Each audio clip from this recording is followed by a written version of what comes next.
Hey students, welcome to week 3 of Accounting Principles. I hope your week is going well. Week 3's material is ready to go. It's in Canvas. And be sure to check out the assignments, the participation exercises, and the discussion questions. Be sure to check out the syllabus too so that you know when the exercises are due. Like I said in an earlier announcement this past week, we're to the point in the term where things just need to get turned in on time now, okay? That said, though, I understand that sometimes life happens to us, happens to me. Sometimes I get behind too, okay? And we find ourselves needing a little bit of grace. So depending on what that might be, I might be open to consider extending a deadline once in a while, not regularly though, okay? So, but talk with me. That's what I'm encouraging you to do with in this plea right now, is talk with me if there's something that you're up against. You just need a little bit of grace. I'm open to having that discussion with you, okay? As a reminder too, to make it easier on you, when you submit your papers in Canvas, your assignments in Canvas, don't feel like you have to use Microsoft Word. Sometimes Microsoft Word's cumbersome in this kind of with this kind of material, this sort of content, numbers and that sort of thing. You can use Excel, which is probably best for this sort of a course, but you don't have to. Or you can do it on paper and then take a picture with your mobile device, your smartphone, and then upload that to Canvas. I'm open to that as well. Just make sure it's readable and it's good quality and that sort of thing. So hopefully that'll make it a little bit easier for you to submit your exercises. All right, let's talk about week 3.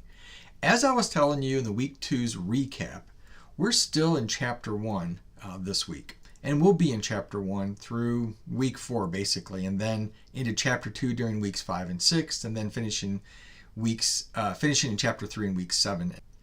This week though, we're looking at the 4 basic accounting statements, and we're talking some about GAAP. And we'll get to that in a second.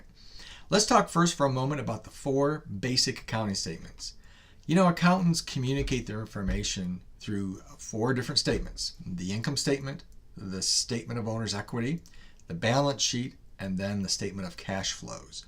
We're going to talk about those very briefly. These are in chapter 1, so make sure you read about them. The income statement. The components are revenues and expenses, and it's perhaps the most important financial statement that you get on a regular basis. Its purpose is to measure a business's profitability, or lack thereof, during a given period of time. The statement of owner's equity. It's a calculation of the changes in the owner's capital during the accounting period. Owner's capital at the beginning of the period is the first item on the statement, and then it's followed by an addition for net income and a deduction for owner's withdrawals and that sort of thing. Then the ending figure is transferred to the owner's equity section of the balance sheet. So the balance sheet and the statement of owner's equity, they're tied together there. The balance sheet itself shows the financial position of a business on a specific date. It's like a snapshot in time on a specific date.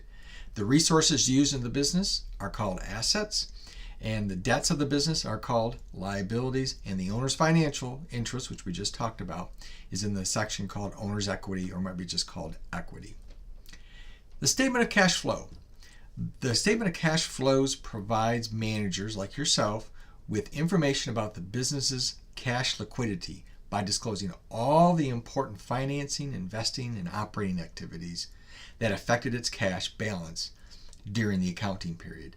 Cash flows are the inflows and the outflows of cash into and out of a business.